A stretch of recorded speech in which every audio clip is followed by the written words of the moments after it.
ng tahanan ang siyang gumagabay at nagbibigay kalinga sa kanyang mga anak. Siyang source ng liwanag sa tahanan sa tuwing bumabagsak na ang moral ng kanyang pamilya. Ikaw, kabarangay, para sa iyo ano nga ba ang role ng isang ina? Dear Papa Dudut, ako nga po pala si Risha, 18 years old at lumaki sa poder ng aking ama na 45 years old. Mag-isa niya akong tinaguyod, kahit ang hirap pa ng buhay. Hindi niya sinukuan ang pagiging ama sa akin, kabaligtaran naman yon sa aking ina. Hindi ko na nakilala po ang aking ina at sanggol pa lamang ako noong iniwan ako ng aking ina kay tatay. Naging ina at ama tuloy si tatay sa akin. Hindi na siya nag-asawa pa. Sa akin niya ibinuhos ang buong buhay niya. Kaya palagi kong pangako na babawi ako sa kanya. Oras na makahanap ako ng magandang trabaho na maayos ang pasahod. Kasi lahat ng kailangan ko ay binigay ni tatay. Alam kong madalas na siyang nagkakasakit para lamang buhayin ako, Papa Dudut, pero hindi niya yon pinapakita sa akin. Lagi niyang inuuna ang kailangan ko. Hindi ko na nga maalala kung kailan siya huling bumili ng gamit para sa sarili niya. Ang mga napaglumaang damit ng mga kakilala namin ang siyang pinagtitiisan niya. Isa lang ang sapatos niya. Kahit naghihingalo na at rugby lang ang pinagsasalba niya. Lagi kong sinasabi sa kanya na unahin na niya ang pagbili ng sapatos. Pero sabi niya hindi naman daw kailangan dahil mas komportable siya sa tsinelas kapag nagtatrabaho. Mabuti na lamang at pinapayagan siya sa trabaho na magtsinelas. Naputol kasi ang ilang daliri sa paa ni tatay. Hindi naman siya nagkukwento tungkol doon. Kaya naisip ko na baka naaksidente siya sa trabaho. Awang-awa ako kay tatay kaya madalas ang hiling ko tuwing kaarawan ko ay mabigyan siya ng magandang buhay. Kaya lang sa aking dibu ay may iba akong hiniling, Papa Dudut.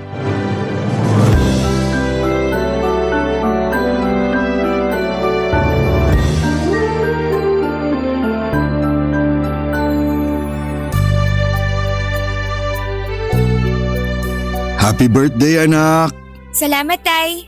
Pasensya na kung 5 instant noodles at 3 nilagang itlog lang ang handa mo, ha? Nadelay kasi yung sahod ko. Ayos nga to eh. Alam nyo namang paborito ko ang instant noodles. Tapos tong tostadong pandesal na merong mantikilya. Perfect! Salamat, Tay. Walang anuman, anak. Basta para sa'yo. Babawi ako sa'yo sa susunod. Kapag nakuha ko na yung sahod ko, mamamasyal tayo. Pasok tayo sa mall. Tingin tayo ng mga damit mo ron. Naku, wag na po, Tay. Alam nyo namang hindi ako mahilig pumasyal sa mall. Saka baka mapagastos lang tayo ron. Pumirmi na lang tayo rito sa bahay. Manood tayo sa cellphone ko ng pelikula. Magpapadownload ako riyan sa internet shop sa kabilang kanto. Para sana may magandang mangyari sa birthday mo. Debut mo pa naman. Dapat espesyal. Hindi pa ba espesyal tong birthday ko ngayon? Ang sarap ng pagkakaluto nyo ng instant noodles. Hindi nyo tinipid sa mantikilya tong pandesal. Ano pa bang mahihiling ko? Salamat sa pag-unawa, anak. Hayaan mo, babawi ako. Ako ang susunod na babawi sa inyo, Tay. Ang dami nyo nang ginawa para sa akin. Ako naman dapat. Hindi naman kita inuobliga, anak. Kung ano lang ang kaya mo, yun lang ang iabot mo sa akin. Pero hayaan mo ko bilang tatay mo na ibigay sa iyo ang lahat ng kailangan mo habang wala ka pang asawa at anak. Parang ayoko nang mag-asawa eh. Kasi mahihirapan yung mapapang-asawa ko na abutin yung mga ginawa nyo para sa akin. Mag-asawa ka pa rin. Pagod na akong alagaan ka eh. Gusto na kitang ipamigay.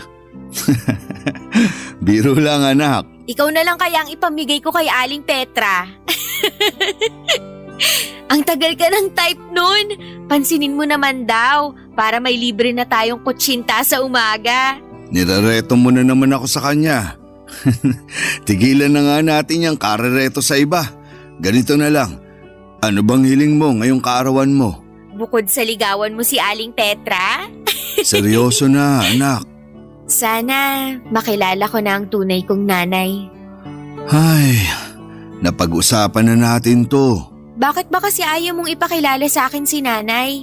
Gusto ko lang namang mawala na yung mga tanong sa isip ko kung sino siya, kumusta siya, naaalala ba niya ako? O kahit kung paano lang niya ako kargahin nun. Yun lang naman, Tay. Huwag niyo na sanang ipagdamot yun sa akin. Birthday ko naman. Ay, basta iniwan ka na niya sa akin. Alam ko na yan, Tay. Bigyan niyo pa ako ng ibang detalye, please. Tsaka na tayo mag-usap ulit. Risha, Tay, please. ay, kumain muna tayo. Kailangan ko ng pampalakas bago ako magkwento. Tahimik naming nilantakan ang instant noodles na niluto ni tatay. Hindi makatingin noon sa akin si tatay at parang iniisa-isa niya sa isipan ang mga alaala niya kay nanay. Nahalata kong nabalisa siya. Pero sana'y maintindihan niya na kailangan ko na ring malaman ang kwento tungkol sa aking nanay. Ang tagal ko rin yung hinahanap-hanap at wala akong may kwento sa school kapag may assignment ako tungkol sa aking nanay. Naging madamot kasi si tatay tungkol kay nanay. Gusto lang daw niya akong protektahan. Pero dalaga na ako at alam kong kaya ko nang harapin ang tungkol kay nanay. Pagkatapos namin kumain ay saka na kami nag-usap. Diretsahan na niyang sinabi ang lahat, Papa Dudut. Lorna ang pangalan ng nanay ko. 36 years old lamang siya at kay dad ko lamang siya nung pinanganak niya ako. Hindi pa siya handang maging ina noon kaya iniwan daw ako kay tatay. Sinabi rin ni tatay na marami siyang pagkukulang kay nanay at hindi raw niya naibigay ang lahat ng kailangan ni nanay. Kaya hindi niya masisisi si nanay kung umalis ito para buhayin ang sarili at tuparin ang mga nautlot nitong pangarap. Bumalik ito sa probinsya niya sa Bataan. Noong una raw ay nakikibalita pa ito sa akin pero nang tumagal ay hindi na. Pinaubayan na raw ako ng buo kay tatay. Dahil sabi ni nanay mas maganda raw ang paglaki ko kung si tatay ang bubuhay sa amin. Pagkatapos noon ay binigay din ni tatay ang picture at address ni nanay sa probinsya. Parang nabasa ni tatay na gusto kong puntahan si nanay. Kaya nagabot ito ng 2,000 piso para maggamit ko sa pagdalaw ko kay nanay. Niyakap ko si tatay at nagpasalamat. Noong gabing yon ay tinulungan niya akong mag-impake ng damit. Kinabukasan ay maaga akong hinatid ni tatay sa bus station patungo sa Bataan, Papa Dudut.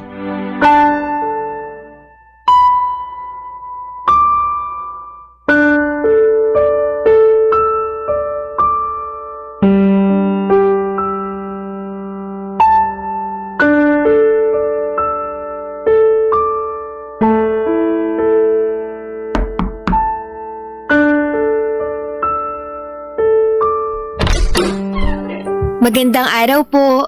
Kayo po ba si Lorna? Ako nga. Sino ka? Ako po si Risha. Ikaw ang… Ako ang anak niyo. Paano? Birthday ko po kahapon. Ang tinatanong ko, paano mong nalaman kung sino ko? At paano mo nalaman ang bahay ko? Kay tatay po. Bakit hindi tumupad sa usapan ng magaling mong tatay? Po? Ang usapan namin, kakalimutan nyo na ako mag-ama. Bakit nandito ka? Kasi gusto ko po kayo makilala. Alam mo naman pala ang pangalan ko. Pero bakit kailangan mo pampuntahan ako rito sa Bataan? Kasi gusto ko lang pong kumustahin kayo. Ayos naman ako. Bakit may dala kang maleta? Kasi po, bala ko po sanang kung pwede lang po. Huwag mong sabihin pinapatapon ka rito ng tatay mo. Hindi pwede. Anong ipambubuhay ko sa'yo? Hindi naman po ganun. Magbabakasyon lang po sana kasama niyo. Kahit magbabakasyon ka lang dito, hindi pa rin kita kayang asikasuhin. Kaya ko naman na po ang sarili ko. Dalaga na po ako. 18 na po ako kahapon lang. Akala ko 15 ka pa lang. Ay, binobola niyo naman po ako. Hindi kita binubola. Nakalimutan ko na kasi kung kailan kita pinanganak. Ang tagal na kasi nung huli kita nakita. Kaya nga po magandang pagkakataon to para makapag-bond tayong dalawa. Kilalanin po natin ang isa't isa. Bumawi tayo sa mga nawalang taon natin. Hindi ko naman kailangan bumawi sa'yo. Kasi tanggap ko naman binalato na kita sa tatay mo. Kahit po siguro para sa akin na lang. Regalo niyo na po sa birthday ko na makasama kayo. Tapos na birthday mo, di ba? Kahit ilang araw lang po ako rito, maaasahan niyo naman ako sa gawaing bahay. Talaga? Opo, magaling ako magluto. Yan ang kailangan ko, marunong magluto. Sawa na ako sa kakabili ng ulam sa karinderya. Paglalaba, maaasahan ba kita? Opo naman po. Okay, sige. Pumasok ka na. Sa sofa ka matulog ha? Baka naman mamaya umasa ka pang makatabi ako. Hindi naman po. Okay na ako kahit saan, kahit sa sahig pa. Sakto pa lang pagdating mo. Kasi kailangan ko na maglilinis ng sahig. Pwede ka bang magwalis muna at magmop bago ka magbihis? Ang lagkit na kasi ng sahig ko eh. Opo, kayang-kaya ko yan. Saan ko po ba kukunin yung walis at basahan nyo? Nakita ko ang pagsilay ng ngiti sa labi ni Nanay Papa Dudut. Tinuro niya kung saan nakalagay ang walis at basahan. Pagkatapos noon ay nagmadali na akong linisan ang sahig niya. Ang dumi ng sahig, malagkit nga. Mukhang may natapong masabaw na ulam at bahagya lang napunasan.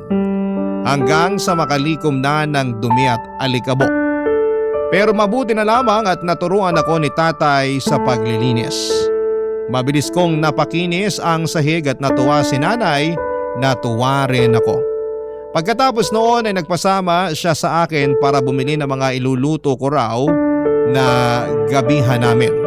Nagpapaluto siya ng adobong manok. Siyempre nagpabibo naman ako. Kaya after naming mamalengke, ginalingan ko sa pagluluto.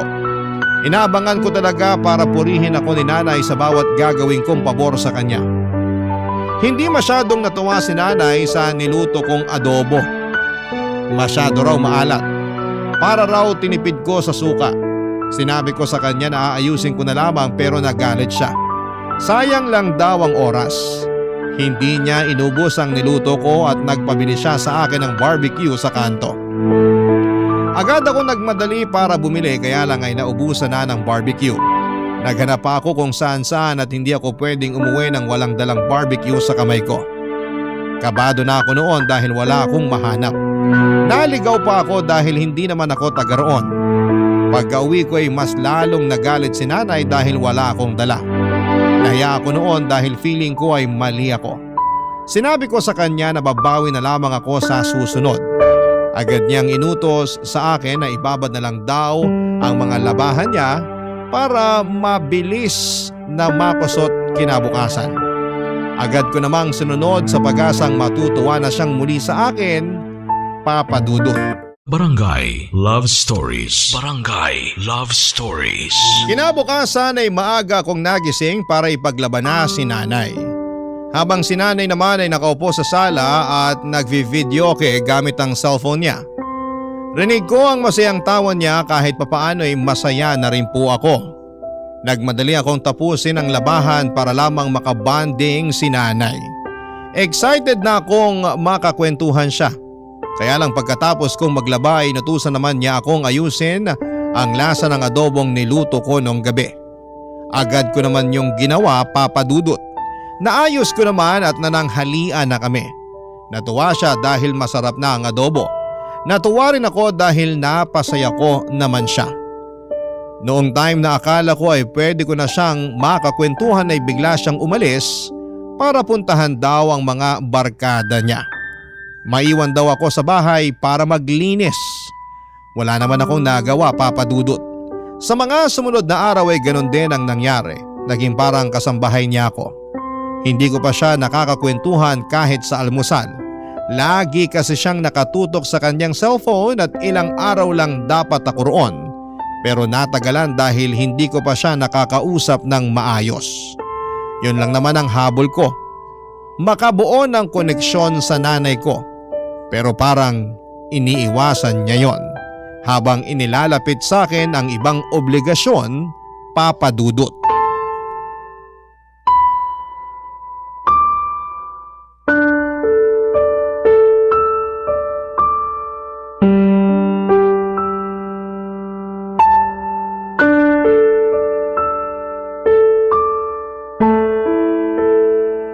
Ano ba namang buhay to? Ay nako, Nay, okay lang po kayo? Malamang hindi. Nakita mo nagdadabog na nga ako rito. Meron bang masaya nagdadabog? Sorry po, nagtatanong lang naman ako. Ako ang magtatanong sa'yo. Anong balak mo? Balak po saan? Kailan ang alis mo rito? Baka naman maubos ang pera ko sa pagpapakain sa'yo.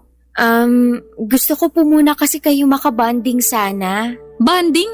Magkakapera ba ako sa banding na yan? Yun lang naman po ang habol ko kaya ako pumunta rito. Pag nakabanding mo na ako, alis ka na. Pwede naman po. Ay, pahirapan ka naman bata ka, oo. Alam mo namang hindi tayo close. Anong pag-uusapan natin? Kahit ano po. Matatagalan pa ng konti bago ako mag-open up sa'yo. Kaya mabuti pa, maghanap ka ng trabaho pansamantala para makapagbigay ka sa akin ng pang-ulam natin dito. Hindi naman pwedeng ako lang ang gagastos dito. Mas masiba kung kumain kesa sa akin. Pwede naman po. Saka meron po akong 1,500 na natira sa akin. Bigay po ni tatay. Ayun naman pala. Bakit hindi mo agad binigay sa akin yan nung kararating mo lang? Hindi ko naman po alam na kailangan nyo ng pera. Walang taong hindi kailangan ng pera, Risha. Sorry po. Namana mo sa tatay mo yung kaeng-engan na yan. Parehas na parehas kayo.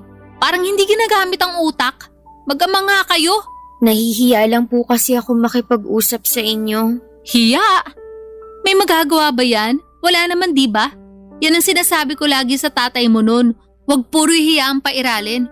Umutang siya sa mga kakilala niya para may malaki kaming pera. Pero anong ginawa niya? Masyadong pinairal ang pride. Ayun, nagpakapagod sa trabahong maliit naman ang sahod. Ano nangyari? E di wala. Kukunin ko lang po yung pera. Teka, bago mo kunin yun, may sasabihin ako sa'yo. Ano po yun? Seryoso ako sa sinabi ko na maghanap ka ng trabaho, ha? Kahit pansamantala lang, maraming karinderiya sa paligid. Pwede ka rin tumulong sa pagbebenta ng barbecue dyan sa kanto. Bahala ka, maghanap ka. Bibigyan kita ng 2 araw para makahanap ng trabaho. Pag wala kang nahanap, papauwi na kita sa tatay mo. Kayo na lang magbanding. Opo, gagawan ko ng paraan. Dapat lang, hindi naman pwedeng umasa ka lang sa akin. Hindi naman po. Tsaka yung tatay mo, kung hindi naman yan tangat kalahati, papapuntahin ka rito ng 1,500 lang ang baon mo. Nag-iisip ba siya? Alam niyang hihingi ako ng pera para ipangkain sa'yo. Hindi ba niya naisip yun? Wala pa po kasing sahod si tatay. Yung 2K na inabot niya sa akin, galing pa yun sa ipon niya para sa pangpaaral ko. 2K pa lang inabot sa'yo. Bakit sinasabi mong 1,500 lang? Ang bata mo pa pero marunong ka ng kumupit. Pinamasahe ko po yung 350, saka po pinambili ko ng bracelet niya yung 150. Anong bracelet? Regalo ko po sa inyo. Yung iniwan ko sa tokador niyo sa kwarto, yung may puso po at angels. Ah, yun ba? Ano ba yun? Akala ko may nakaiwan, tinapon ko na. Nasaktan ako ng laitin ni nanay si tatay. Nasaktan din ako ng baliwalain niya ang bracelet na regalo ko sana para sa kanya. Pero hindi ko yon pinahalata at nagpaalam ako sa kanya para kunin na lamang ang 1,500 pesos. Pero bago ko yon gawin ay pumasok muna ako sa banyo para umiyak. Tahimik kong iniyak ang mga masasakit na salita ni Nanay Papa Dudut. Naghilamos ako pagkatapos para hindi mahalata na namumula ang mga mata ko. Nagmadali na rin ako lumabas ng banyo para kunin naman ang 1,500 at iabot kay nanay. Mabilis niyang kinuha yon at umalis ng bahay. Mamamasyal lang daw siya. Ako na raw muna ang bahalang mag-ayos sa bahay. Sumunod naman ako at pagkalinis ko ng bahay ay lumabas ako. Sinunod ko ang bilin ni nanay na maghanap ng trabaho. 2 araw lang kasi ang palugit niya bago ako pauwiin kay tatay. Halos makaawa na ako sa kantin sa isang elementary school para magtrabaho roon pansamantala. Pinayagan naman nila ako pero sobrang baba ng sahod. Kinagat ko pa rin kesa naman sa wala. Nagsimula na ako magtrabaho roon kinabukasan. Arawan naman ang sahod kaya naiuwi ko kaagad kay nanay ang pinagpaguran ko. Pero hindi pa rin siya masaya, Papa Dudut. Lagi siyang nakasimangot tuwing inaabot ko ng buo ang 250 pesos na sahod ko kada araw. Nung una'y nagdadabog lang siya pero noong tumagal ay hindi na niya nakayanan pa. Sinabi na niya sa akin ang sama ng loob niya sa liit ng sahod ko, Papa Dudut.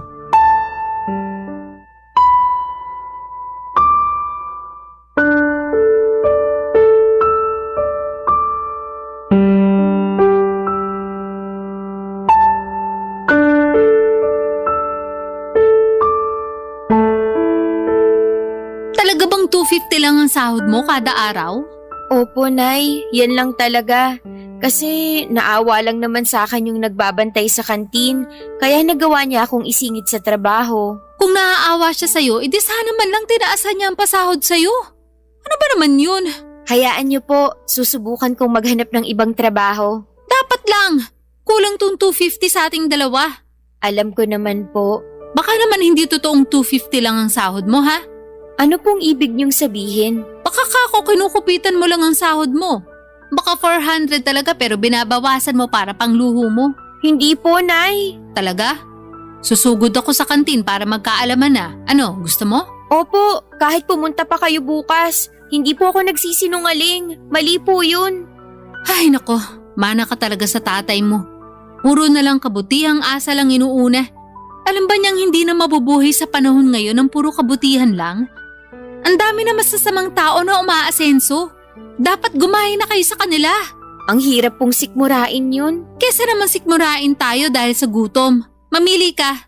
Babawi na lang po ako sa inyo sa susunod. Sa day off ko po, maghahanap ako sa bayan ng trabaho. Kailan ang day off mo? Sa Sabado hanggang Linggo po ng tanghali. Sa hapon po kasi kailangan na naming mag-ayos ng mga paninda sa kantin at… Hindi ka pwedeng pumunta sa bayan ng Sabado. Kailangan mo maglaba ng mga damit ko. Nasa labahan pa lang isusuot ko next week para sa outing namin ng mga kabarkada ko. Unahin mo yun, ha? Pero paano po yung paghahanap ko ng trabaho? Gawin mo pagkatapos mo maglaba. Kung alanganing oras ka na matatapos maglaba, agahan mo na lang gumising kinabukasan. Dapat madaling araw pa lang nasa bayan ka na para mag-check ng mapapasukan trabaho. Piliin mo yung stay-in, ha? Stay in? Oo, para makabawas ng gastusin dito sa bahay. Pero paano po tayo makakapag-bonding, Nay? Ito naman, puro banding ang alam. Mabubuhay ba tayo ng puro banding lang? Akala ko po kasi magbabonding na tayo kapag nakahanap na ako ng trabaho. Sa liit ng sahod mo, aasa ka pa ng banding sa akin? Ayoko nga. Paano po kung wala akong mahanap na trabaho sa bayan? Pag-iisipan ko kung kaya ko pa matiis tong 250 na sahod mo. O baka pauwiin na rin kita sa tatay mo. Kailan po ako pwedeng bumalik dito? Ha? Bakit ka pa babalik? Para po maging close na tayo. Ngayon pa nga lang hirap na ako makisama sa'yo kasi nagiinit ang dugo ko sa mga kapalpakan mo eh. Babawi po ako sa inyo, Nay. Hindi na po ako papalpak sa susunod. Siguraduhin mo lang kasi tinapon ko na ang tatay mo sa kapalpakan niya noon. Huwag mong hintayin na ganun din ang gawin ko sa'yo ngayon.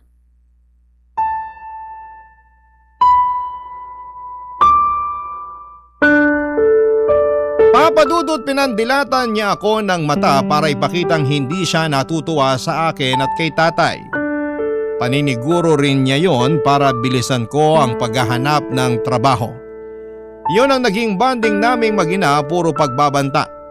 Aaminin kong napapansin ko na at hindi na ako natutuwa sa inaasal ni nanay sa akin. Ni minsan ay hindi ko naramdaman na mahal niya ako. O kaya kahit ituring man lang na isang anak. Para talaga akong kasambahay, Papa Dudut. Lagi ko na lamang isinisingit ang sarili ko sa kanya at ako na minsan yung nahihiya. Pero sumusubok pa rin ako. Kasi baka ako yung may pagkukulang. Baka kulang yung effort ko para makipaglapit sa kanya. Pero hindi alam kong ginagawa ko ang best ko para makabuo ng koneksyon sa kanya. Siya lang tong gusto akong iwasan. Siguro kasi hindi pa rin niya magawang mapatawad si tatay sa kung anumang nangyari sa nakaraan nila. Hindi pa rin buo sa akin at malinaw ang totoong dahilan ng hiwalayan nila noon. Kahit si tatay ay hindi maibigay ng diretsyo ang lahat ng detalye. Hindi ko naman na siya pinilit noon dahil baka umatras pa ito sa payagan akong makilala si nanay. Kaya nga gusto kong makibanding kay nanay para itanong na sa kanya ang lahat. Iniisip ko kasi na baka yun lang ang kailangan ko para matahimik na rin po ako. Kailangan ko lang ng closure sa naging hiwalayan nilang dalawa. Baka kapag naging malinaw sa akin ang lahat ay hindi ko nahahanap-hanapin pa ang pagkalinga ni nanay. Baka makontento na lamang ako sa pagmamahal at pag-aalaga ni tatay. Kaya naman pinagsikapan kong kunin ang loob ni nanay habang nasa poder niya ako. Baka yun na ang sagot sa lahat ng tanong ko mula noong bata pa lamang ako. Papa Dudut. Barangay Love Stories. Barangay Love Stories. Sa ilang linggong pag-stay ko sa bahay ni nanay ay may mga nalaman na rin naman ako sa kanya. Nalaman ko na nagtatrabaho siya bilang announcer sa isang bingguhan sa mga perya. Sideline din niya ang pagbebenta ng rejuvenating cream. Ang alam ko ay sapat naman ang kita niya roon lalo na sa perya. Marami namang nagbibigay sa kanya ng tip lalo na kapag natipuhan siya ng mga naglalaro. Nalaman ko yon nang minsang nag-uwi siya ng lalaki sa bahay. Nanalo ang lalaking yon sa bingo at malaki ang binalato kay nanay. Kaya good mood noon si nanay dahil malaki ang nahawakan nitong pera. Hindi niya pinagdiskitahan ang sahod ko. Ilang lalaki ang inuuwi niya noon sa bahay lalo kapag blackout bingo sa peryahan kung saan siya naka-assign. Inaasahan ko na yon palagi at minsan natatakot na rin ako at hindi makatulog ng maayos sa gabi. Lalo kapag iba ang tingin sa akin ng lalaking inuuwi niya. Hindi ko lang masabi dahil baka mabaliktad ako. Malaking adjustment ang ginawa ko sa pagpasok ko sa mundo ng nanay ko. Pero si nanay hindi niya magawa yon para sa akin. Napansin ko na puro ako na lamang lagi ang nagbibigay pero tinitiis ko. Kasi baka kapag napansin na ni nanay na puro magaganda ang nagagawa ko para sa kanya ay baka mahalin na niya ako. Baka pansinin na niya ako. Kaya nagpursige pa rin ako para kunin ang loob ni nanay. Triple ang galing na ipinakita ko sa paglilinis ng bahay para wala itong maipintas sa akin. Sinisigurado kong kada uwi niya ay kampante siya at magbubuhay reyna na lamang. Lahat ng hirap ay binaliwala ni nanay Papa Dudut. Lahat ng hirap kong yon, hindi ko pinapaalam kay tatay Papa Dudut.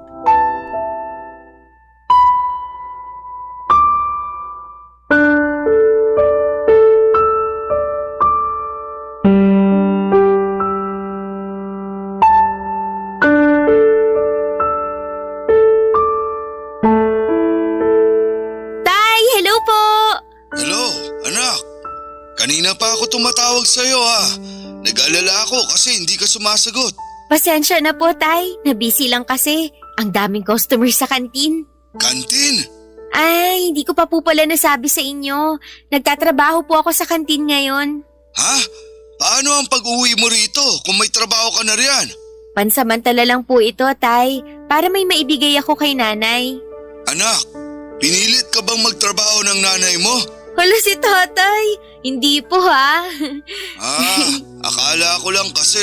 Ayaw nga ni nanay na magtrabaho ako eh. Nahihiya siya kasi gusto niya siyang bumuhay sa akin dito. Sabi ko, kawawa naman si nanay kung puro siya na lang. Kaya naghanap din ako ng sideline. Alam mo, Tay, ayaw nga tanggapin ni nanay yung inaabot kong sahod eh. Pero pinipilit ko kasi nga gusto kong makatulong sa kanya. Paniguradong natutuwa na sa'yo ang nanay mo niyan. Nakikita niyang responsable kang anak. Opo nga po eh. Lagi po niyang sinasabi sa akin yun. Mabuti naman kung ganun. Para naman hindi nakakahiya sa kanya. Baka kasi isipin niya, hindi kita napalaking maayos. Hindi po ah. Never po siyang nagsabi ng hindi maganda sa inyo. Talaga, anak? Hindi niya ako sinabihang tanga o walang kwentang ama at asawa? Hindi po talaga. Mabuti naman kung ganun. Siguro napatawad na niya ako sa lahat. Napatawad po saan? Alam mo na siguro yon. Ay, hindi naman ako iiwan ng nanay mo kung hindi ako nagkulang, hindi ba? Sayang lang kasi at hindi ako nakapag-aral. Kaya hindi ako nakakuha ng magandang trabaho para masustentuhan ko lahat ng kailangan ng nanay mo noon. Sa tingin niyo po ba dahil doon kaya kayo iniwan ni nanay? Oo, kasi yun naman ang nasabi niya sa akin nung iniwan ka na niya sa poder ko. Kaya hindi ko na rin siya hinabol noon kasi klaro sa akin na hindi ako ang tamang lalaki para sa kanya. Ayoko namang ipagdamot sa kanya yung tsansa na may makilalang lalaki na kayang ibigay sa kanya ang lahat. Kasi hindi ako yun eh. Hindi po totoo yan, Tay. Kita nyo ngang naibibigay nyo ang lahat sa akin. Hindi na nga kayo nakakapagbigay sa sarili nyo eh. Puro ako na lang ang iniintindi nyo. Kasi sa'yo ko na lang binubuhos lahat ng mga hindi ko nagawa at naibigay sa nanay mo noon. Maswerte pa rin si nanay kasi kahit papano, sinubukan nyo namang ibigay sa kanya ang lahat. Baka hindi lang talaga naging sapat para sa kanya. Baka nga. Anak, may tatanong ako sa'yo. Ano po yun, Tay? Huwag mong sasabihin sa nanay mo ha. O sige po, ano po ba yun? Meron na ba siyang boyfriend o asawa? Naku, single na single, Tay. Wala nga po ako nakikitang lalaki na dinadala niya rito sa bahay. Puro lang siya trabaho. Career woman talaga. Bakit niyo po natanong? Wala naman. Ewan ko ba? Parang sa mga kwento mo kasi tungkol sa kanya, nagkakrush ulit ako sa nanay mo. Pero wag mong sasabihin ha. Naku, nakakahiya. Uy, kinilig naman ako ron, Tay. Sige, ganito na lang. Ako ang magiging tulay niyo para magkabalikan. Naku, wag na. Tsaka ang dami nang nangyari sa nakaraan namin na hindi maganda. Kaya, pero sa tingin mo may pag-asa pa kaya ako sa nanay mo?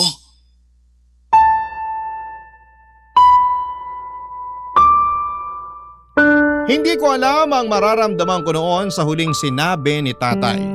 Kasalanan ko naman kung bakit ganon ang tanong niya. Napaasa ko siya. Nagsinungaling ako sa totoong trato sa akin ni nanay at ayoko lang naman kasing maghinala si tatay. Kapag nalaman kasi niyang hindi maganda ang trato ni nanay sa akin, paniguradong papauwiin na niya ako. Baka yun pa ang maging dahilan para magtanim ng galit si tatay kay nanay. Ang gusto kong mangyari ay magkaayos na sila kahit na hindi na magkabalikan pa. Yun bang makapag-usap man lang para magkumustahan. Para malaya na akong nakakasama silang dalawa. Pero sa ugali ni nanay ay parang malabong mangyari yon. Ramdam ko ang galit niya kay tatay at hindi na yon nagbago kahit panay ang bida ko sa magagandang ginawa ni tatay sa akin. Inisip ko na baka kulang pa ang pagbebenta ko sa magagandang katangian ni tatay. Napangiti ako at nakaisip ng ideya. Paano nga kaya kung galingan ko pa sa pagbibida kay tatay at sa mga magagandang katangian nito? Na-imagine ko kapag lumambot na ang puso ni nanay kapag bentang-benta na sa kanya ang mga magagandang ugali ni tatay ay pwede kaya silang magkabalikang dalawa. Kasi nung puro ako papuri sa ugali ni nanay kay tatay bigla naging masigla si tatay sa pagtatanong tungkol kay nanay. Bigla parang nagkagusto ulit ito kay nanay. Baka naman pwedeng ganun din ang mangyari kay nanay. Pwede kayang magkaroon ng second chance sa pagmamahala ng mga magulang ko. Mararanasan ko na kayang magkaroon ng buong pamilya. Napangiti ako at pwede yon. Naniniwala ako.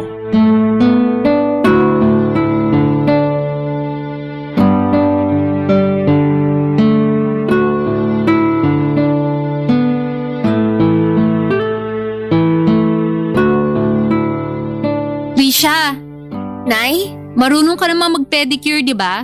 Opo, Nay. Lumapit ka rito. I-pedicure mo pa ako.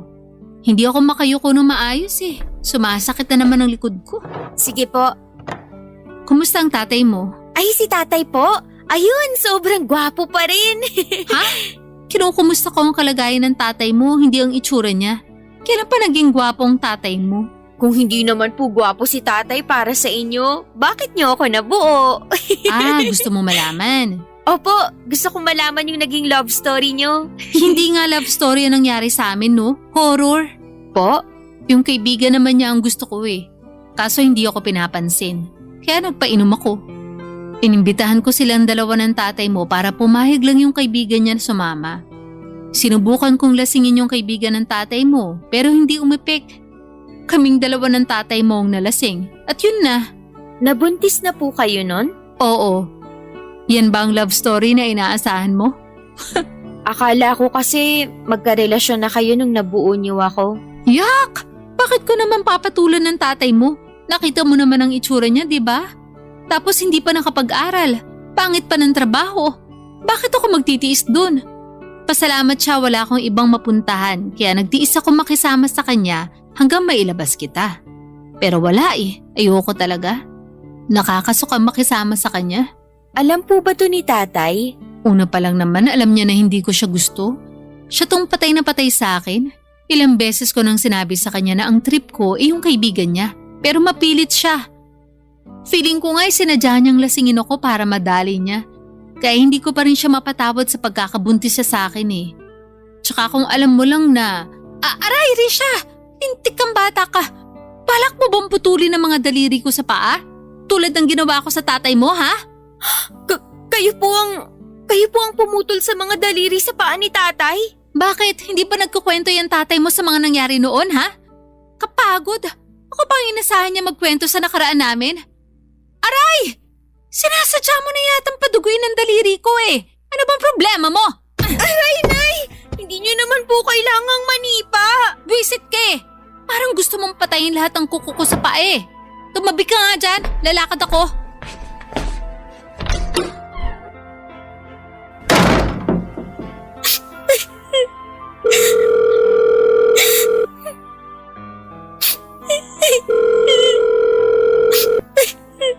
Anak, napatawag ka. Hello, Tay. Okay ka lang? Hindi po, Tay. Anak, ano nangyari? Magsabi ka kay tatay. Tay, ayoko na rito. Anak, umuwi ka na rito kay tatay ha? Susunduin kita sa terminal. Opo, Tay. Uuwi na ako. Hintayin niyo po ako. I love you, Tay.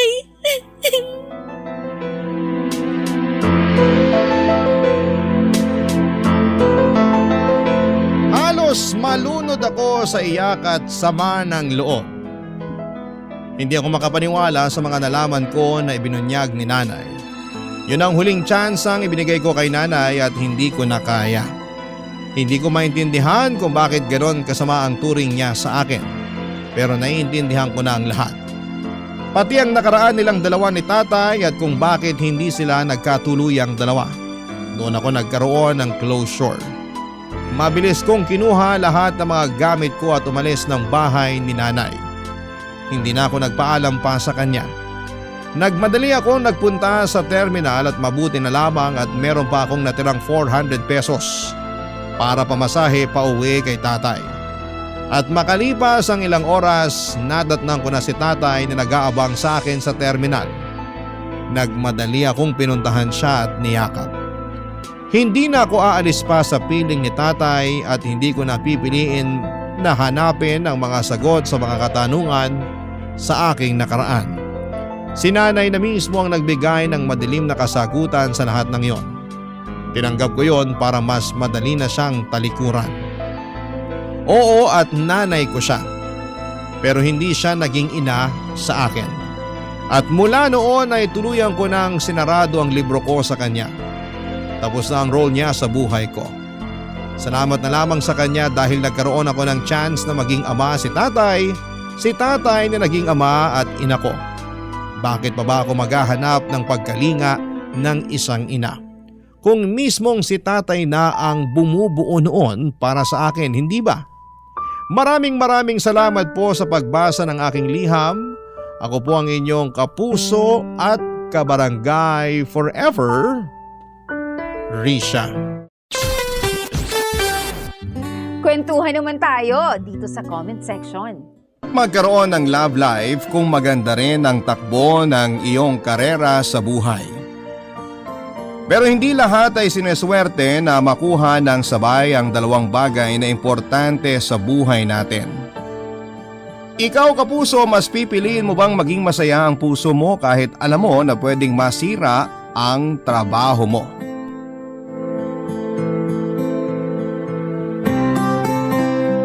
Dear Papa Dudut, Lahat naman siguro tayo ay nangangarap na magkaroon ng maayos na karera o trabaho na pwede nating isabay sa ating masayang buhay pag-ibig. Ang sabi nga ng iba, kapag nakuha natin ang sabay ang dalawang bagay na yon ay wala na tayong ibang mahihiling pa. Dahil ang mga bagay na yon ang pwedeng makapagbigay sa atin ng pangmatagala na kaligayahan.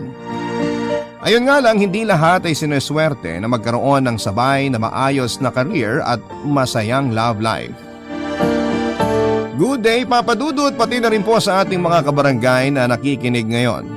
Just call me Aiza, 26 years old at nagtatrabaho bilang teacher dito sa Pampanga. Hindi ko nga pala tunay na pangalan ang binigay ko, pati na rin ang mga babanggitin ko sa sulat na ito para maprotektahan na rin ang pribado naming buhay. Papa Dudut, matagal ko na rin talagang pangarap ang makapagturo kahit pa nga sinasabi nila na maliit ang sweldo ng mga guro.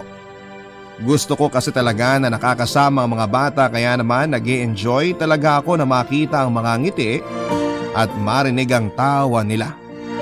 Ayos lang sa akin na magsakripisyo ng kikitain kong pera dahil hindi naman talaga ako masyadong nangangailangan.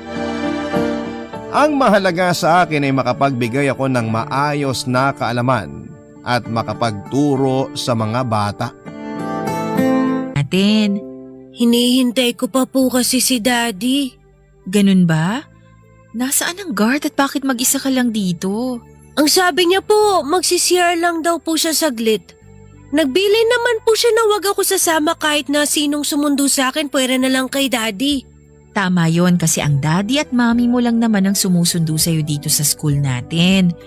Ang mabuti pa, samahan na lang muna kita habang hinihintay ang daddy mo. Sige po, Teacher Aiza. Isaac, napansin ko na parang malungkot ka ngayon. May umaway ba sa'yo kanina na classmate mo? Wala po. Sigurado ka? Opo. Bakit parang malungkot yung mukha at boses mo? Tapos hindi ka rin masyadong nag-participate sa lesson natin kanina. May gumugulo ba sa isipan mo? Pwede mong sabihin kay Teacher Aiza. Makikinig ako. Ay, ang totoo, Teacher. Nalulungkot ako kasi namimiss ko na po si Daddy. Di pa susunduin ka naman niya ngayon? Oo nga po. Kaya lang hindi naman po kami uuwi sa bahay ni Mami.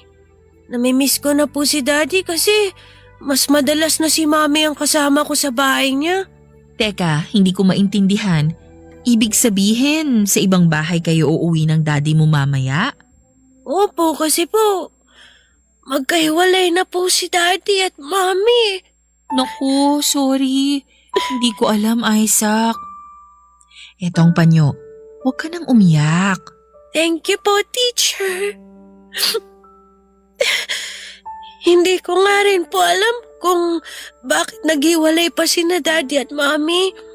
Okay lang naman po sa akin kahit araw-araw sila nag-aaway sa bahay. Basta pareho ko silang kasama.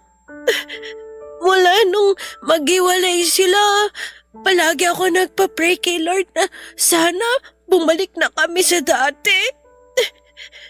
Yung magkakasama ulit kami sa isang bahay. Pero parang hindi naman po pinapakinggan ni Lord ang mga prayer ko Kasi hanggang ngayon, magkahiwalay pa rin po sina Daddy at Mommy. Hindi totoo yan, Isaac. Lahat ng mga dasal natin, pinapakinggan ng Diyos. May mga bagay lang talaga na hindi niya kaagad may ibibigay sa atin. Kasi alam niya kung anong mas makakabuti para sa atin. Ibig sabihin po ba, kapag nag-continue ako ng pagpapray na magkabalikan sina Mommy at Daddy, magkakatotoo po yun? Hindi ko sigurado kasi hindi naman ako ang Diyos. Pero sigurado ko na yung mga bagay na hindi mo masyadong naiintindihan ngayon, maiintindihan mo sa tamang oras. Kagaya ko, halos kasing edad mo rin ako nung maghiwalay ang magulang ko. Nahirapan ako na tanggapin yon. Pero kinaya ko.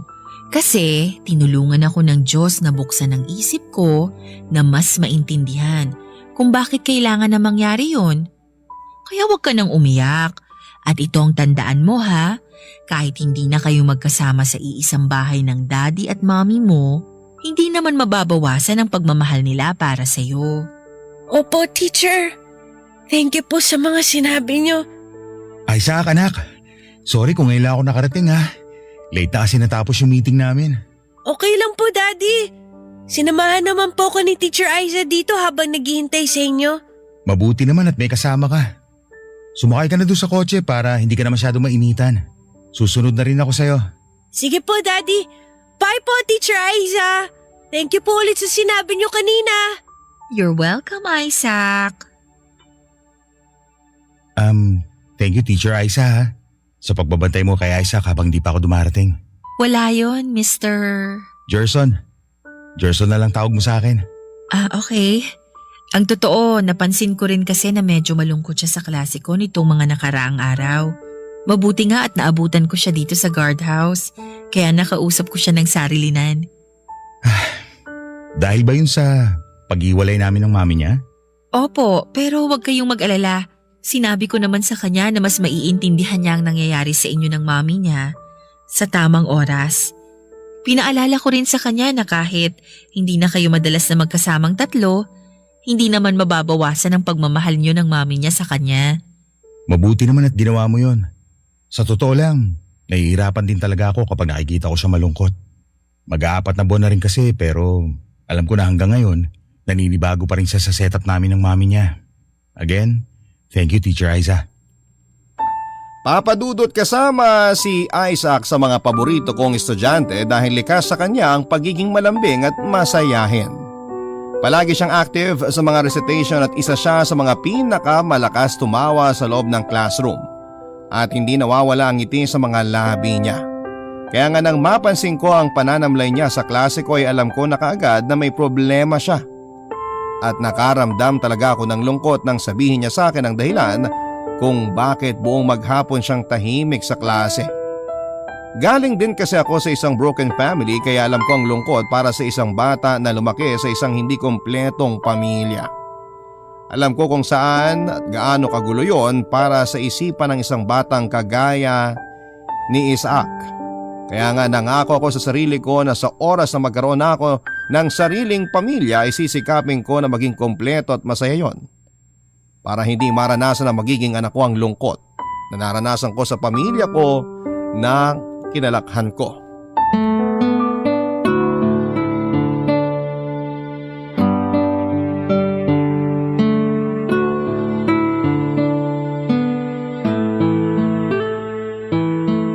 Aiza, nandito ka pa pala sa classroom mo. Hindi ka pa ba uuwi? Hindi pa. Tinatapos ko pa kasi tong lesson plan na ginagawa ko. Next week pa ang deadline para dyan, di ba? Oo nga, pero gusto ko na rin matapos kaagad to eh. Ang sipag mo naman masyado, sis. Wala rin naman akong ibang gagawin sa bahay. Sakto pala kasi may lakad kami ngayon. Kaya sumama ka na lang sa amin ni na Mitch at ang iba pa nating co-teacher. Saan naman kayo pupunta? Saan pa? Eh di dun sa madalas naming tambayan na video okehan sa bayan. Naku, pass muna ako dyan. Pass na naman. Oo, pasensya na. Alam mo naman na wala akong hilig sa mga ganyan. Hindi ako kumakanta at mas lalong ayoko ng masyadong maingay na paligid. Mag-e-enjoy ka doon, promise. Kaya halika na, sumama ka na sa amin. Friday naman ngayon at wala tayong pasok bukas. Pwede tayong mag-chill at magpuyat ngayon. Kayo na lang, babawi na lang ako next time. O sige na nga, sabi mo yan ha. Sa susunod na pagyaya ako sa'yo, dapat hindi mo na ako tanggihan. Oo nga, ang kulit. Okay, nakarecord na yung sinabi mo ha. Alis na muna ako at baka mamaya naiinip na sa kahihintay sa akin si na Mitch. Bye, Aiza. Bye din. Ingat kayo ha, enjoy. Konti na lang pala tong kailangan kong tapusin. Advance na tuloy ako sa mga lesson plan na gagawin ko sa mga susunod na araw. Hi Teacher Aiza. Pwede bang pumasok dito sa classroom mo? Oh, Mr. Torres, ikaw pala yan. Sige, pasok lang po kayo. Sabi ko naman sa'yo, Gerson na lang itawag mo sa akin, di ba? Oo nga pala, sorry. Nakalimutan ko. Teka, bakit nga po pala kayo nandito? Kanina pa nasundo si Isaac ng Mami Myla niya. Alam ko, at hindi naman si Isaac ang dahilan kung bakit ako pumunta dito. Ha? Sino pala? Ikaw, sino pa ba? Pero, bakit ako? Gusto kasi kitang yayain na magmerienda kung okay lang, Teacher Aiza. Ha? Ano kasi, may ginagawa pa kasi akong lesson plan. Okay lang. Willing naman ako maghintay hanggang sa matapos mo yan. Alam mo kasi, Gerson, medyo matagal pa to. Saka madami pa akong ibang gagawin. Ayos nga lang kasi ako. Kasi ako, wala naman ako ibang gagawin. Hihintayin lang kita matapos sa mga ginagawa mo para makapagmerienda na tayo. Pero kasi… Kung gusto mo, pwede naman ako maghintay sa guardhouse. Basta maghihintay ako hanggang sa matapos mo ang lahat ng kailangan mong gawin, Teacher Aiza. Saka, way ko na rin to para magpasalamat doon sa mga sinabi mo kay Isaac. Mula kasi nang kausapin mo siya, napansin ko na mas sumigla siya kumpara nung mga nakaraang araw. Kaya hayaan mo sana ako magpasalamat kahit sa ganitong paraan lang.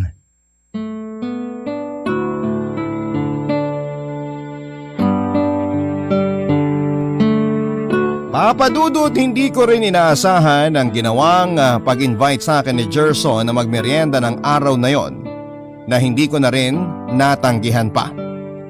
Para sa akin kasi normal naman ang ginawa kong pag-comfort sa estudyante kong si Isaac at responsibilidad ng isang teacher na samahan ang kanyang estudyante habang wala pang mga magulang nito. At kasama sa responsibilidad na yon ang ipaliwanag sa mga bata ang mga bagay na hindi pa nito masyadong naiintindihan.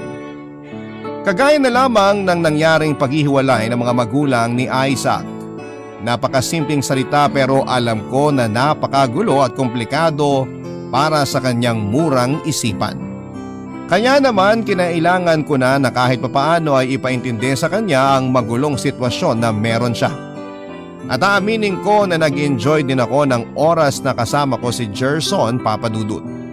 Hindi lang dahil sa nilibre niya ako ng pagkain, kung hindi dahil masaya talaga siyang kakwentuhan. Marami kaming iba't ibang topic na napag-usapan. At alam nyo yung pinaka-favorite part ko ng pagkwekwentuhan naming dalawa? Yung part na nakikita ko kung paano umaliwala sa mukha ni Gerson, Papa Dudut, sa tuwing si Isaac ang magiging topic naming dalawa. Yung mga plano at pangarap niya para sa anak niya at ng mga oras na yun ay ramdam na ramdam ko kung gaano niya kamahal ang estudyante ko na si Isaac, Papa Dudut. Barangay Love Stories. Barangay Love Stories. Papa Dudut, nasundan pa ang mga pagkikita namin ni Gerson at mas lumalim pa ang naging topic na mga kwentuhan namin.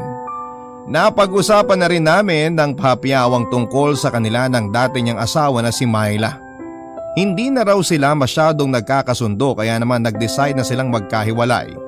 Kesa naman daw araw-araw silang nakikita ni Isaac na nag-aaway sa bahay. Minabuti na lamang nilang tapusin ang relasyon nilang dalawa. Tinanong ko siya kung wala na ba talagang pag-asa na magkaayos silang dalawa, diretso niyang sinabi na wala na. Dahil buo na raw ang desisyon nila na ituloy ang proseso ng annulment nila noon. Papa Dudut, madalas na rin kaming nagkaka-text at tawagan ni Gerson. Hindi ko nga alam kung bibigyan ko na ba ng ibang kahulugan ang madalas na pag-i-invite niya sa akin na kumain kami sa labas. Siyempre hindi naman ako manhid para hindi mapansin ang mga tingin at ngiti na ginagawa niya sa akin. Lalo na at may mga oras na nagbibigay din siya ng mga pagkain sa akin kapag siya ang naghahatid kay Isaac sa school. Ayoko lang talaga kaagad na mag-assume nang dahil lang sa mga simpleng bagay na ginagawa niya, Papa Dudut, ay nagkakagusto na siya sa akin.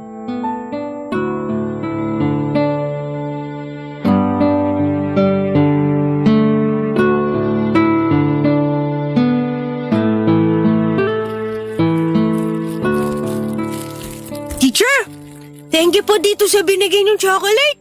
Nagustuhan mo ba? Opo, ang sarap po talaga kaya halos makalahati ko na po itong hawak ko. Teka, pupunasan ko lang yung gilid ng labi mo. May chocolate ka rin dito eh. Thank you po, teacher. You're welcome. Sino palang susundo sa'yo ngayon? Si Mami po, kasi busy ngayon si Daddy sa mga meeting niya sa trabaho. Oo nga pala, nasabi niya pala sa text na magkakaroon siya ng out-of-town meeting at seminar. Mabuti ka pa ina-update ng asawa ko. Sa akin kasi hindi siya nagre-reply. Nandyan na pala kayo, ma'am. Mrs. Torres, Dahil hanggang ngayon kasal pa rin ako kay Gerson kaya apelido pa rin niya ang gamit ko. Mami, bakit ngayon lang po kayo nakarating para sunduin ako? Na-traffic kasi ako, baby. Ay, teka. Ano yung nasa pisngi mo at napakadungis mo naman?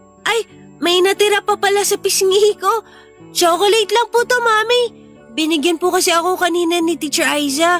Ito nga po, may kalahati pa. At sino namang may sabi na pwede kang kumain ng matamis kapag ganitong oras? Hindi ba pinagbabawal ko yan sa'yo kasi ayoko masira ang teeth mo? Mrs. Torres, huwag niyo na pong pagalitan ng bata. Ako kasi ang nagbigay ng chocolate sa kanya kanina para hindi siya masyadong mainip habang naghihintay po sa inyo. Ay nako, ang dami talagang pakialamera sa mundo. Isaac baby, nasa may harap na ng gate ng school yung car natin. Nandun na rin si Yaya, hinihintay ka, kaya mauna ka na sa akin doon, okay? Sige po, Mami. Bye, Teacher Aiza. Thank you po ulit dito sa chocolate. You're welcome, Isaac. Bye! Ngayong wala na dito sa classroom ang anak ko, gusto sana kitang makausap ng masinsinan, Teacher Aiza. Tungkol saan, Mrs. Torres? Pwede bang wag kang magkunwari dyan? Sigurado naman akong alam mo na tungkol kay Gerson ang gusto kong pag-usapan nating dalawa ngayon. Sorry, Mrs. Torres, pero ano ba talaga ang gusto mong sabihin tungkol kay Mr. Torres? Layuan mo si Gerson at wag mong sirain ang pamilya namin. Nagkakamali po kayo ng iniisip dahil hindi ko po sinisira ang pamilya nyo. At mas lalong walang namamagitan sa amin kahit na ano ni Mr. Torres. Talaga? Pues patunayan mo. Layuan mo ang asawa ko, Aiza. Pero, hindi ba pinaprocess na po ang annulment nyo para sa naging kasal nyo? Bakit ba asawa pa rin ang tawag nyo sa kanya? Dahil nga kasal pa rin naman kami hanggang ngayon. At hindi pa rin ako nawawala ng pag-asa na magkakabalikan kaming dalawa. Ayokong lumaki si Isaac na magkahiwalay ang mga magulang niya. Kaya please lang, Aiza. Huwag mong sirain ang pamilya namin. Huwag ka nang makisawsaw sa gulo namin ng asawa ko at layuan mo na siya. Papadudot na guilty rin talaga ako nang dahil sa mga sinabi sa akin ni Myla. Ang buong akala ko kasi mutual decision ang nangyaring paghihiwalay nilang mag-asawa. Akala ko ay pareho silang nagkasundo na tapusin ang relasyon nila at iproseso ang annulment na para sa kasal nila. Pero hindi pala. Dahil mukhang hanggang sa mga oras na yon ay umaasa pa rin si Myla na magkakaayos at magkakabalikan silang dalawa ni Gerson. Ramdam ko na mahal niya pa rin si Gerson at gusto niya na muling mabuo ang pamilya nila para na rin sa anak nilang si Isaac. Tama naman kasi si Myla sa mga sinasabi niya na hindi ako dapat nakikisawsaw sa gulo nilang mag-asawa. Hindi dapat ako nagiging dahilan para lalong masira ang pamilya nila. Lumaki ako sa magulo at hindi buong pamilya. At ayoko sana na maranasan ni Isaac kung gaano kalungkot ang buhay na sinapit ko. Sayang lang dahil ng mga oras na yon ay nagsisimula ng mahulog ang loob ko para kay Gerson. Kaya naman nag-decide ako na kailangan ko ng pigilan ang nararamdaman ko para sa kanya at layuan siya. At doon ko na sinimula na hindi sagutin ang mga text at tawag niya sa akin Papa Dudut.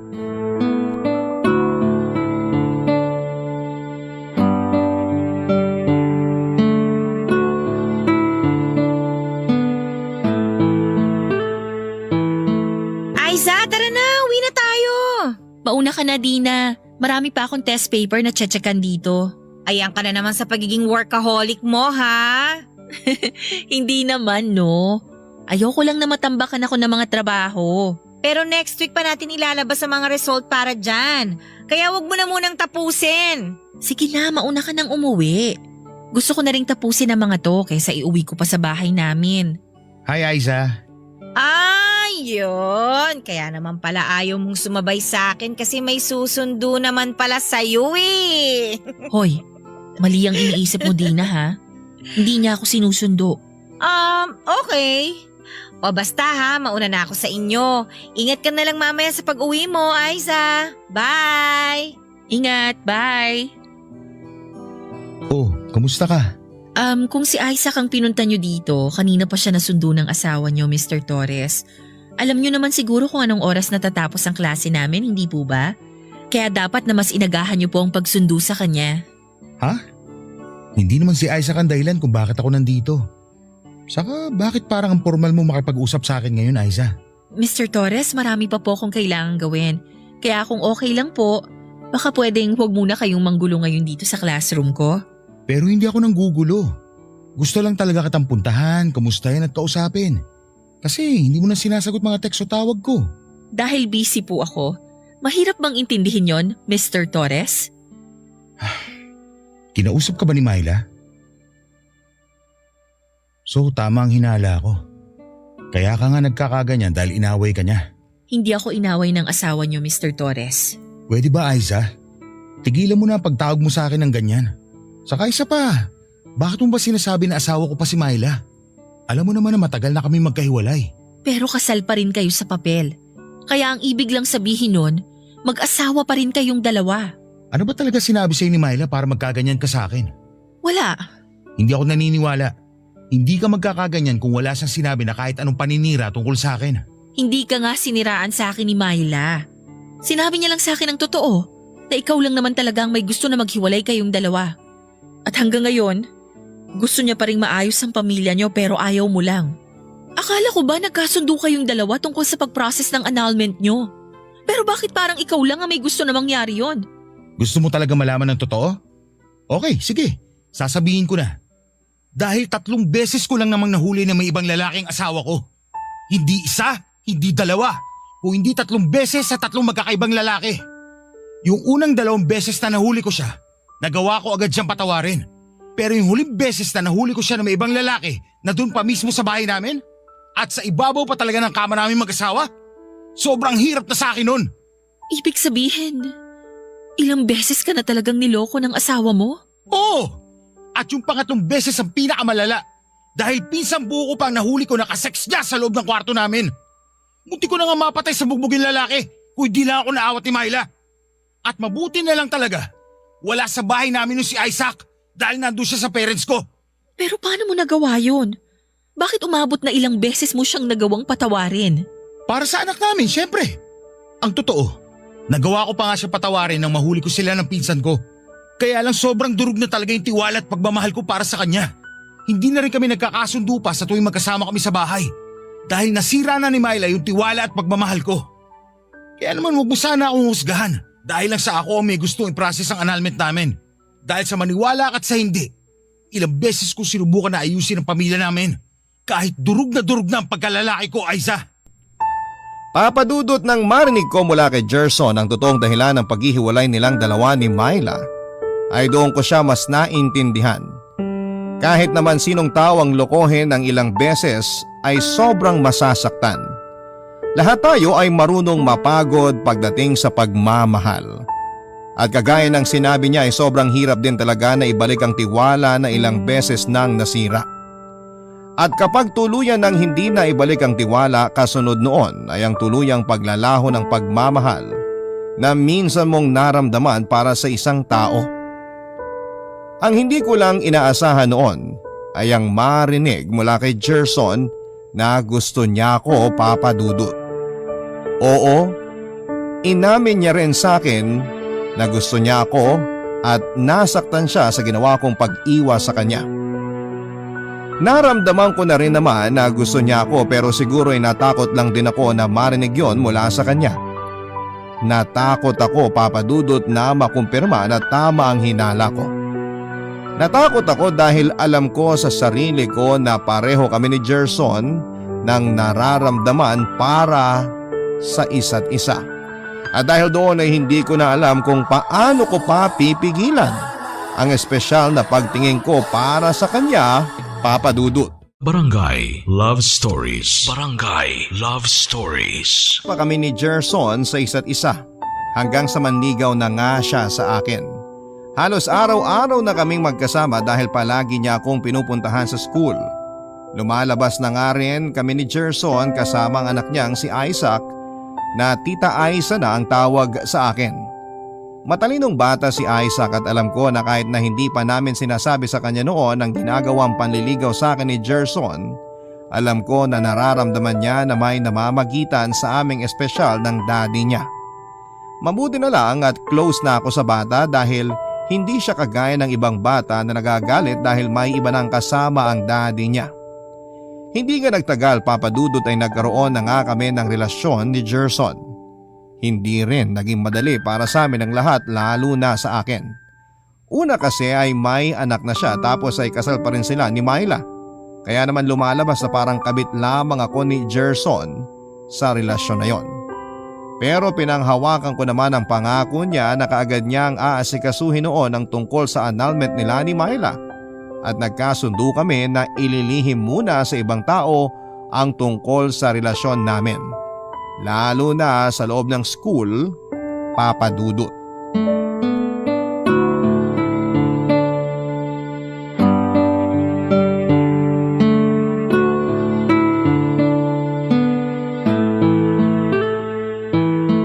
Hi, Be! O Be, bakit pumunta ka pa dito ngayon sa classroom ko? Gusto ko na makita. Bakit? Bawal ba? Hindi naman.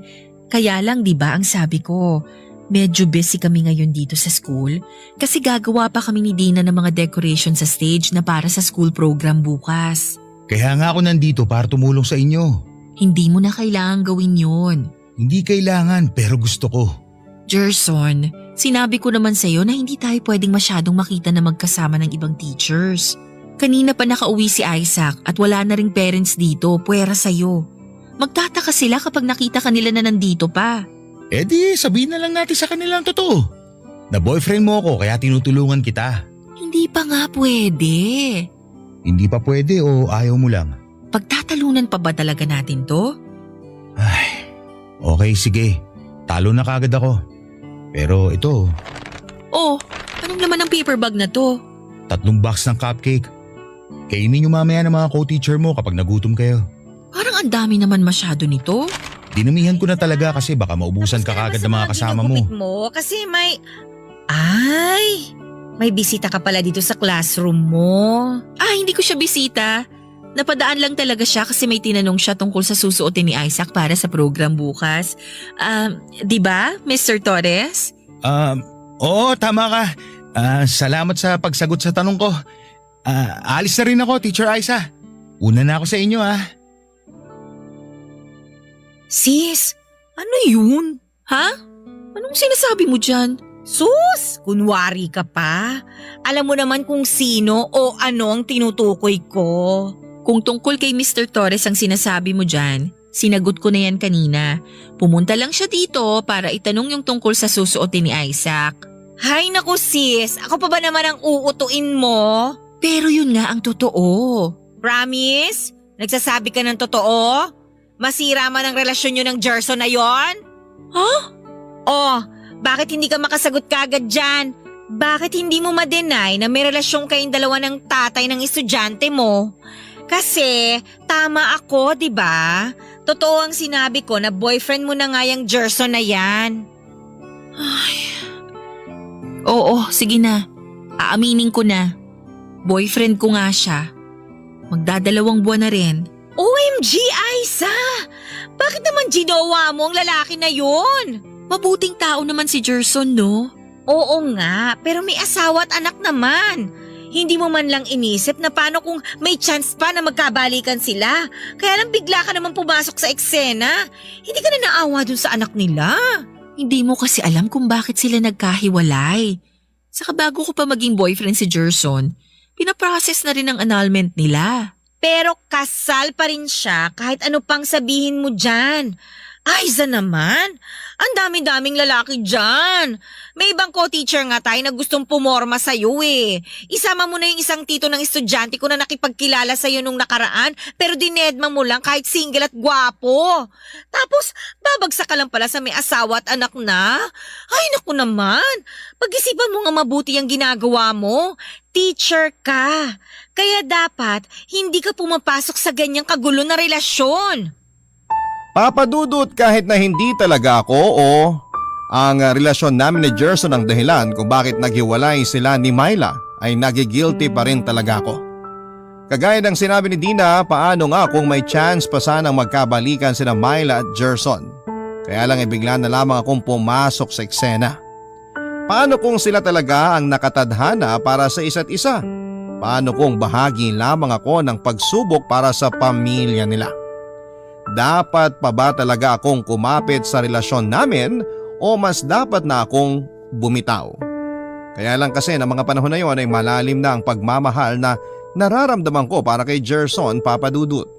Kaya nga kahit na ayaw sa kanya ni Mama dahil kasal na siya sa ibang babae ay willing pa rin akong ipaglaban siya.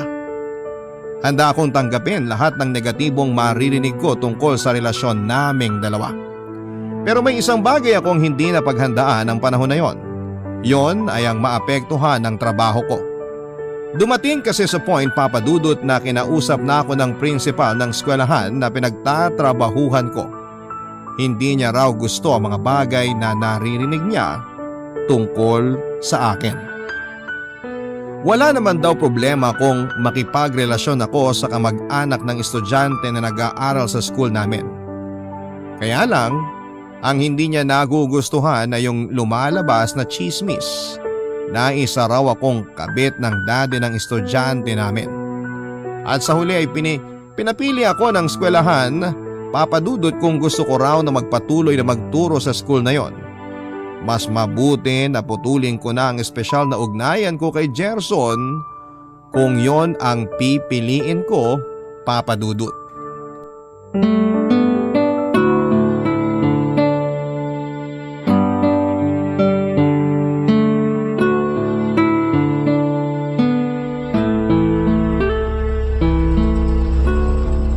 Grabe ang traffic. Biruin mo. Isang oras din ang biyahe natin mula doon sa resto pa uwi dito. Oo nga eh. Bababa na tayo ng kotse, be. Ako na lang ang bababa. Tapos tumiretso ka na rin ng drive. Baka matraffic ka pa pauwi sa apartment mo. Babati rin sana muna ako sa mama mo. Wag na. Kasi baka tulog na yon. Medyo maaga pa naman. Kahit sumilip lang ako para makita niya lang na hinatid kita pa uwi dito sa bahay niyo. Kapag nakita ka ni Mama, susungitan ka lang naman niya. Ayos lang. Ang mahalaga, nakita niya na bumati ako para magbigay galang sa kanya. Liga na, baba na tayo ng kotse. Ako na magdadala nitong pasalubong mo na ensimada. Wag na nga, Gerson. Bakit ba ang kulit mo? Teka, bakit nagtataas ka ng boses? Eh kasi nga ang kulit mo. Sinabi ko na ngang wag na, di ba? Pero paulit-ulit ka pa dyan. Alam mo naman na susungitan ka lang ni Mama, gusto mo pang magpakita sa kanya. Okay na yung hinatid mo ako dito sa bahay namin. Huwag ka nang masyadong makulit. O sige na, umuwi ka na. Gusto ko nang magpahinga. Uy, teka!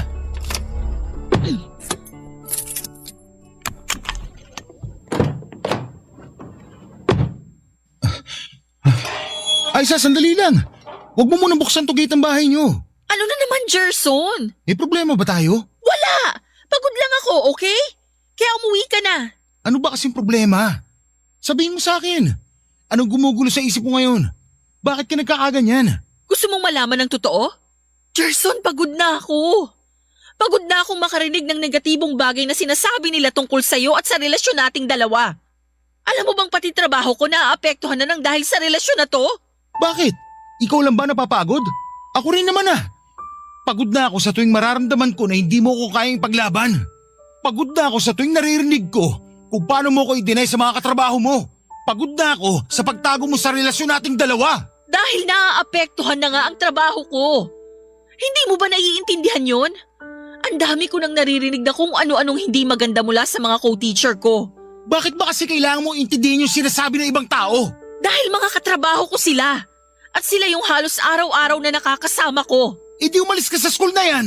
At sa ibang school ka na lang magturo. Hindi naman ganun kadali ang pinapagawa mo sa akin, Gerson. Kaya hahayaan mo na lang na maapektuhan ng ibang taong relasyon natin? Aisa, alam mo naman kung ano yung tama at mali, hindi ba? At alam mo kung ano yung totoo sa hindi. Naging honest ako sa'yo.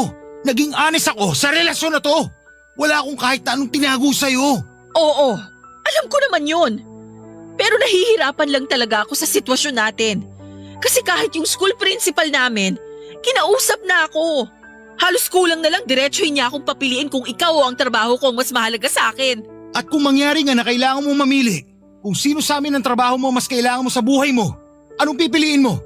Trabaho mo o ako? Oh, bakit hindi ka agad makasagot? Aiza, akala ko ba mahal mo ako?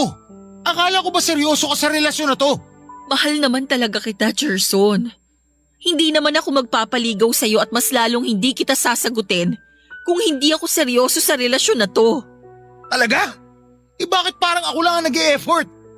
Ako lang yung palaging handang lumaban. Alam ko naman na hindi talaga madali sa sitwasyon mo ang relasyon natin. Pero sana naman, ipakita mo sa akin kahit konti na may pakialam ka rin sa akin. At mahal mo talaga ako. Kasi marunong din ako mapagod. Marunong din ako masaktan. Papa Dudut, lahat naman siguro ng relasyon ay binibigyan ng mga pagsubok. Siguro ang mga negatibong narinig ko tungkol sa amin ni Gerson, ang pagkausap sa akin ng principal ng eskwelahan kung saan ako nagtatrabaho, pati na yung mga tao na hindi boto kay Gerson para sa akin ay parte ng pagsubok na kailangan naming malampasan. Tama naman kasi si Gerson sa mga sinabi niya na sa aming dalawa ay palagi na lang siya yung mas matatag. Palaging siya yung handang lumaban. Palaging siya yung mas willing na isakripisyo ang lahat para sa relasyon naming dalawa. Naisip ko, Papa Dudut, na siguro nga ay oras na para maramdaman niya na ako naman ang lumalaban para sa relasyon namin. Na seryoso rin ako sa kanya at totoong mahal ko rin siya. Oo, hindi talaga madali ang lahat para sa aming dalawa pero wala naman sigurong relasyon ang hindi dumaan sa mga problema. Nagkataon lang na sa umpisa pa lamang ng relasyon namin ay binagyo na kaagad kami ng mga pagsubok. Pagsubok na muntik pang maging dahilan para bumitaw ako at mapagod si Gerson.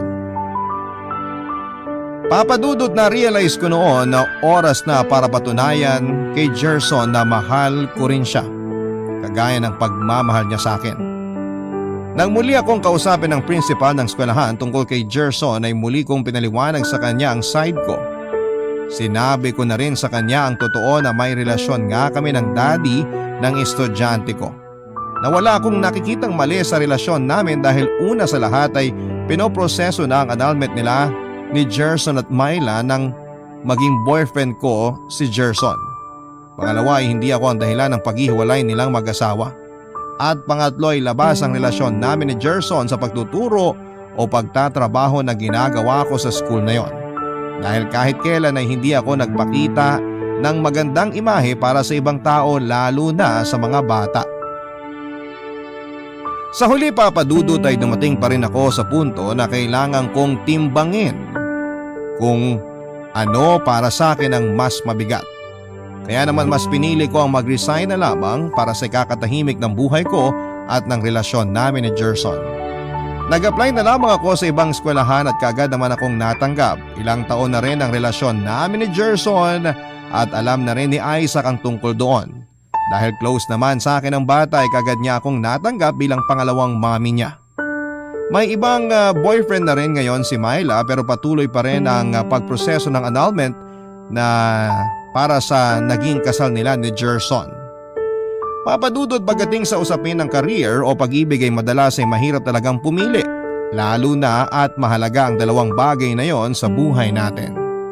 Pero siguro kung alam naman natin sa sarili natin na walang mali sa pag-ibig na meron tayo, hindi na natin yon kailangan pang bitawan. Dahil ang career ay mas madaling mahanap kesa tunay na pag-ibig. Maraming salamat po sa pagbasa ng sulat ko na sana ay nakapag-iwan ng aral sa ating mga kabarangay na nakikinig ngayon. Ang inyo pong kapuso at kabarangay forever, Aiza. Barangay Love Stories.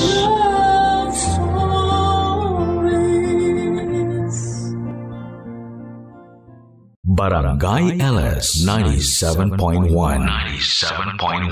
Number 1. Forever.